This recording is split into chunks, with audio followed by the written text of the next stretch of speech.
तो hello guys, I am pi back. तो आज हम बात करेंगे blue lock episode 12 the second selection के बारे में। तो लेट्स बिगिन।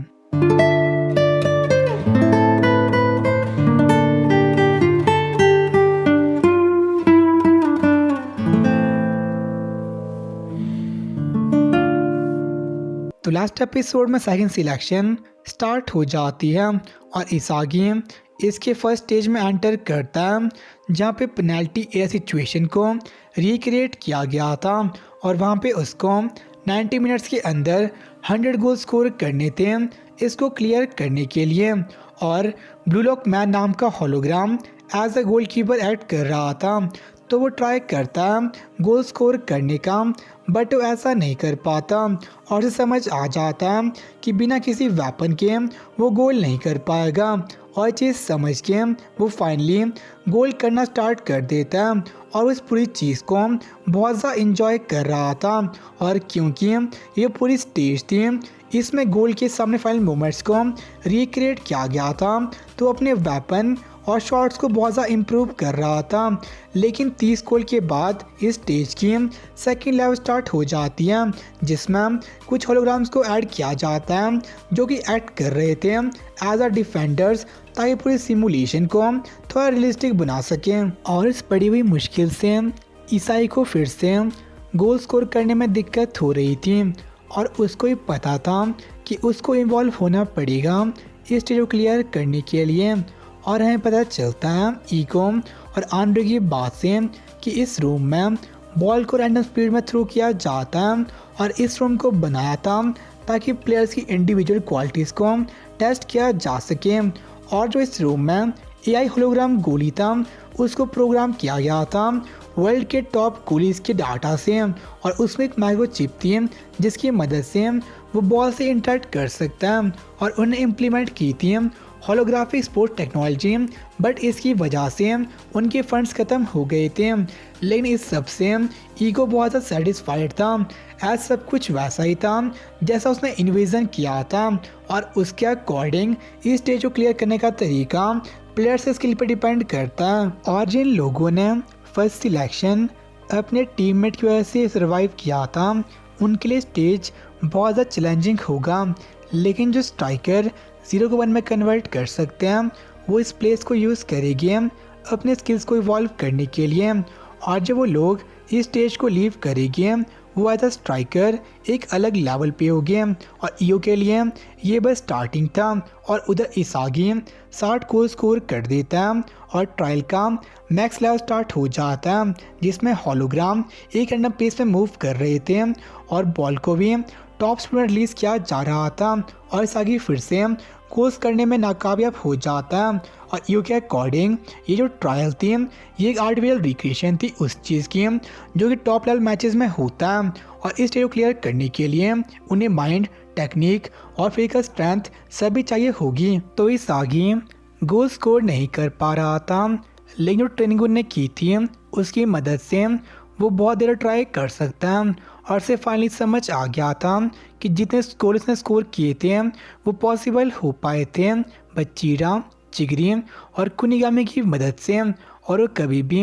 अकेले फाइट नहीं कर रहा था जो कि उसके लिए सही बात नहीं थी। एज ए स्ट्रेंथ चाहिए थी जिसकी मदद से वो अकेले फाइट कर सके। तो डिसाइड करता है अपने आप को इवॉल्व करने का और सिचुएशन को एसेस करना स्टार्ट करता है सभी सर्कमस्टेंस को देख के और अपने वेपन को यूज़ करके वो फाइनली गोल स्कोर कर देता है। और उसे अब मिल गया था गोल का एसेंस। एज उसके सिंपल डायरेक्ट शॉट थे उसमें भी ट्रिक्स और फॉर्मूला इन्वॉल्व थे और इस पूरी स्टेज को वो बहुत ज़्यादा इंजॉय कर रहा था। एज इस स्टेज में उसे अपनी वो साइड डिस्कवर हो रही थी जिसके बारे में वो कभी जानता नहीं था। और क्योंकि अब उसे अपनी लिमिटेशन पता लग गई थी उसका पर्सपेक्टिव चेंज हो जाता है और अभी वो अपनी एवोल्यूशन स्टेज के बीच में था। इसकी मदद से वो 100 गोल स्कोर करके इसे क्लियर कर देता है और उसे पता था कि वो और स्ट्रॉन्ग हो सकता है। और जब इसागी सेकंड स्टेज पहुंचता है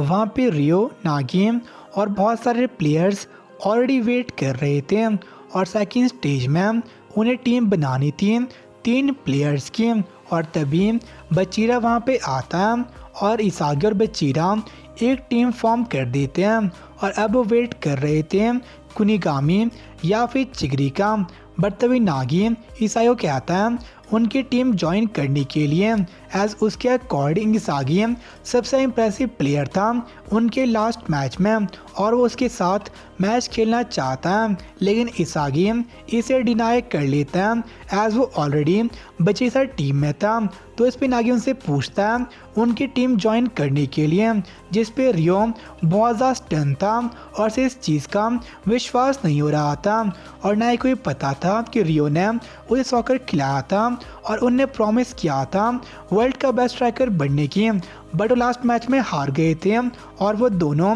सबसे स्ट्रॉन्गेस्ट नहीं थे और नागी उस फीलिंग को जानना चाहता है जो उसने लास्ट मैच में एक्सपीरियंस की थी और इसी के लिए वो उसके साथ खेलना चाहता है और अब वो सबको सीरियस ले रहा था और इसागी भी उस साथ खेलना चाहता है। तो इस चीज़ को एक्सेप्ट कर लेता है और वो तीनों एक टीम फॉर्म करके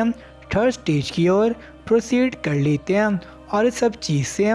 रियो बिल्कुल भी खुश नहीं था एंड ऑल्दो नागी उसे मिस करेगा, बट अभी वो ब्लू लॉक में थे और नागी अपने ईगो को फॉलो करना चाहता है और बस ईगोइस्ट ही वहाँ पे सरवाइव कर सकते हैं। और उधर चिगरी और कुनिगामी फर्स्ट स्टेज कंप्लीट कर देते हैं और उन्हें पता चलता है कि इसागी बचीरा और नागी ने एक टीम फॉर्म करके वहाँ से चले गए थे, जिस पे पिस होके वो अपनी टीम फॉर्म करते हैं और उधर इसागी बचीरा और नागी थर्ड स्टेज पहुँच जाते हैं जहाँ पे एक टीम ऑलरेडी वेट कर रही थी और रिन भी उसी टीम में था। और तभी ईगो ने बताता कि थर्ड स्टेज एक टीम बैटल था 3-on-3 का, जिसमें वो एक मिनी गेम खेलने वाले थे जिसमें ब्लू लॉक मैन एक्ट करेगा एज अ गोली और जो भी टीम पहले 5 गोल स्कोर करेगी वो उस मैच को जीत जाएगी और जीती हुई टीम हारी हुई टीम के एक प्लेयर को स्टील करके 4 बंदों की टीम बन सकती है। इस स्टेज में प्रोग्रेस करने के लिए उन्हें मेंबर्स इकट्ठे करने पड़ेंगे और जो टीम सबसे पहले 5 मेंबर्स इकट्ठा करके 5th स्टेज को जीत जाएगी वो सेकंड सिलेक्शन को क्लियर कर लेगी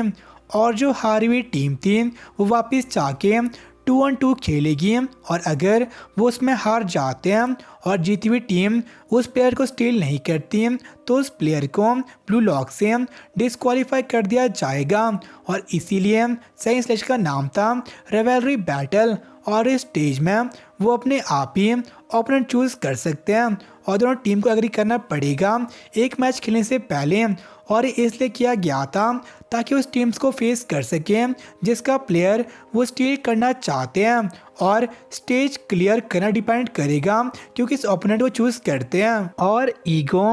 real blue lock ranking announce करता है ताकि ओपोनेंट चूज़ करने में किसी कोई दिक्कत ना हो और इसके अकॉर्डिंग इसागी था 15, बचीरा 16 और नागी 7th रैंक और यू के अकॉर्डिंग इस स्टेज में उन्हें अपनी ईगोस को मिक्स करना पड़ेगा एक दूसरे को इन्हांस करने के लिए ताकि वो सरवाइव कर सकें और जो स्ट्राइकर इन ईगोस की रिएक्शन को डोमिनेट कर सकता है बस वही नेक्स्ट स्टेज में जाएगा और वो कुछ भी कर सकते हैं इस मैच को जीतने के लिए और अब वो आराम से अपने ओपोनेंट को चूज़ कर सकते हैं। बट तभी इसागी देखता है एक ओपोनेंट को बहुत ज़्यादा फियर में और वो था तोगी मित्सु ओशी जो कि रैंक 3 था ब्लू लॉक का और उनका सेकंड मेंबर था आर्यो जोबी और थर्ड मेंबर था इतोशी रिन जो कि रैंक 1 था ब्लू लॉक का और उन्हें बस टीम बनाई थी नंबर्स फुलफिल करने के लिए और वो तीनों आर्ग्यूम करना स्टार्ट करते हैं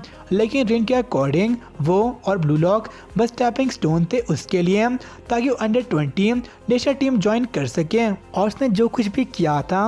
वो था नेशनल टीम ज्वाइन करने के लिए ताकि वहाँ पे जाके वो अपने बड़े भाई को सरपास कर सके और उसके लिए सॉकर था बस अपने बड़े भाई को क्रश करना और तभी इसागी रियलाइज़ करता है कि ये छोटा भाई था हिताशी साई का जो कि जीनियस मिडफील्डर है। तो इसागी उसे चैलेंज करते एक मैच के लिए ये चीज़ बहुत ज़्यादा रिस्की थी बट इसागी को रिन एज अ टीममेट चाहिए था और रिन भी इसे एक्सेप्ट कर लेता है। ऐसे कोई परवाह नहीं थी वो किससे फाइट करे और एपिसोड यहीं पे एंड हो जाता है। करूँ खुद को,